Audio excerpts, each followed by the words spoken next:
Joining us now, I'm very happy to say, is a man whose analysis and coverage of not only this trial but other trials I've admired by watching him on CNN, where he is a legal analyst. Paul Callan joins us. Hey, Paul, how are you? Oh, nice being with you today. Well, it's my pleasure. Okay, very busy day. Let's start going backwards, and before we get to some of the rulings the judge made earlier today, before the prosecution started its closing arguments, let's talk about Bernie de la Rianda and the first part of his closing statements. And basically, I guess you could sum it up in saying that he has portrayed George Zimmerman as an angry vigilante, a man who had an agenda, a man who had a gun and was going to take care of things and set out to do what he did, and started it and followed him, and basically bad guy through and through. Absolutely, absolutely. He's characterized Zimmerman as, Charles Bronson gone bad, just waiting in his SUV for someone to cross his path, and he knew he was packing heat. And when he saw Trayvon Martin, who he misperceived as a bad guy, he was ready to hunt him down and kill him. De la Rianda gave, I thought, he's in the middle of a very forceful, very effective opening statement, or closing statement, I should say, to the jury. It's actually the opening part of the closing statement. Yeah. It's in two parts. They get to go twice, the prosecutors in Florida. The defense will go next, and then the prosecutors get to rebut. Right, at the end of that. All right, so let's talk about some of this. He actually said the crime started when George Zimmerman started profiling. Now, earlier the judge had said that she will not allow the jury to hear or to be told, and correct me if I'm wrong, even the defense can't do this. They cannot hear that following someone is not against the law. Am I correct that the defense can't even do that in their closing arguments? And is this going to be a major issue in an appeal if, in fact, it comes to that? Well, I'm not so sure that the defense would be barred from arguing that it is not against the law to follow someone. They certainly are allowed to argue that. What the judge said, the defense requested that Judge Nelson tell the jury that it's not a crime to follow somebody. If you walk 10 or 15 or 20 feet behind somebody, but you're not touching them or provoking them in any way, that's not a crime. And they wanted an instruction to the jury that it was not a crime. But prosecutors, of course, are claiming that this act of following Trayvon Martin was provocative and constituted what the lawyers like to call initial aggression.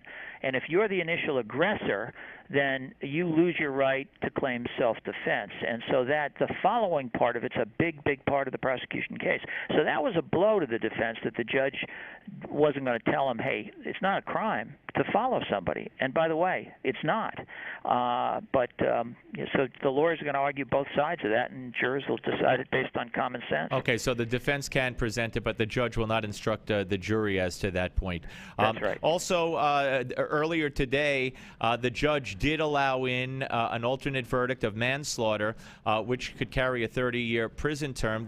She finally ruled that she was not going to allow in kind of a surprise option that the prosecution had wanted, which the defense seems taken aback by, and that would be third-degree murder and on the basis of child abuse.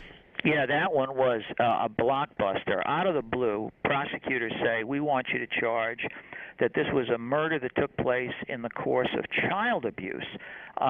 It's really a bizarre theory, but if the judge had bought into it, it really would have changed the entire theory of the case into something different. I mean, here's the theory. The theory is that punching a kid who's under the age of 18 is an act of child abuse. And since during the course of punching and fighting with him, a killing occurred, then that's what we call felony murder, that during the course of a felony you kill somebody, and that causes a higher sentence. But I think the judge quite rightfully said, boy, that's a real stretch. I'm not going to submit that to the jury. So in the end, she was only going to submit 2 counts, murder and manslaughter. We're talking to Paul Callan here, the CNN legal analyst on the Steve Malzberg Show. Let me ask you this.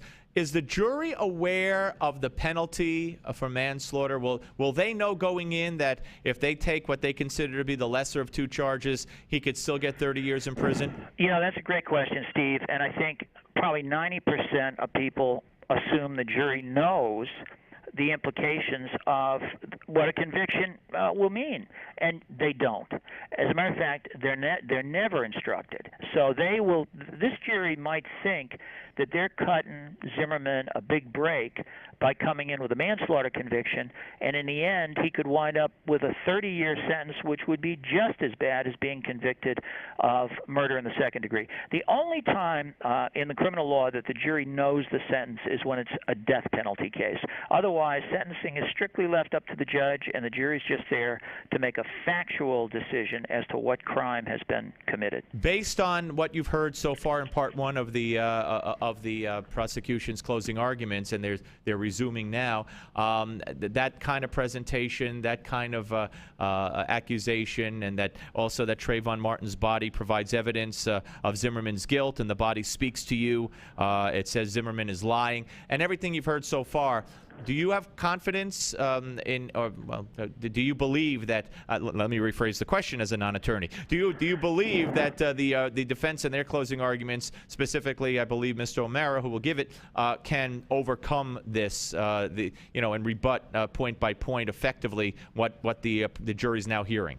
Yes, I think O'Mara's a very good lawyer. He's going to tell a very different tale about what happened on that night, and I think in the end he'll prevail and he'll convince this jury. But I have to tell you one thing, Steve. I was listening to it, and it almost makes your stomach churn. You know, if you happen to believe that one person is innocent in the case and another is not, I can just imagine how Zimmerman feels as he is sitting there. Because let me tell you something, you never know what a jury's going to do.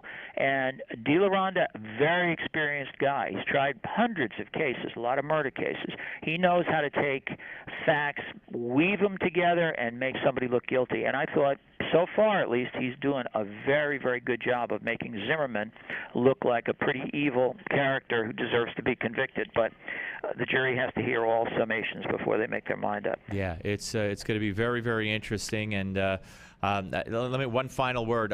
Do you believe that there's grounds for an appeal here based on the numerous objections and accusations of the defense, not only against the judge but against the prosecution, if in fact there's a guilty verdict? I have a very strong feeling here that if there's first of all, I don't think there's any chance of a murder conviction, but if there's a manslaughter conviction, I suspect it would be reversed on appeal, because I don't think there's enough in this record to disprove reasonable doubt, beyond a reasonable doubt, the self-defense claim. And the one thing they can't get by, Steve, is how did Zimmerman's nose get broken at the beginning of this whole altercation?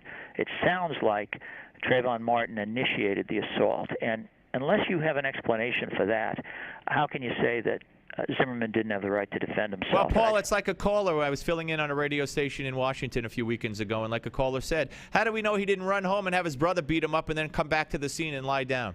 So that must be the way. That must be the way it happened. Anyway, Paul, thank you so much. I look forward to speaking to you again, sir.